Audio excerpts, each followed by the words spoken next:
I don't think anybody or anything can prepare you for doing something like Sanctum. So no, I wasn't prepared in any way, shape or form for what we ended up having to go through. I mean, people can say, look, it's going to be really grueling.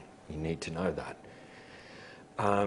But then on the day when it's all happening and you're either standing under, thousands of litres of water per minute clinging to a rock face and trying to climb up, or you're, in a tight restriction 8 metres under the water trying to lift a, 60 kilogram rebreathing thing towards the camera for a few hours, nothing can really prepare you for that eventuality.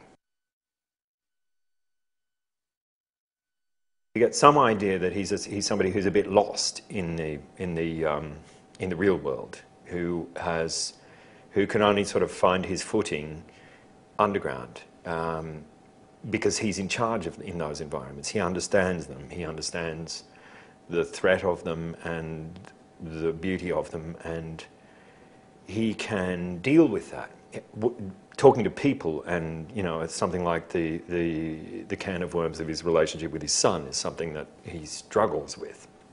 And so his journey throughout the story and all of the sort of misadventures that happen is to a place of, I suppose, a kind of softening of his edges and an opening of his understanding of his son, of who his son is, which he apparently has no real understanding of at the start.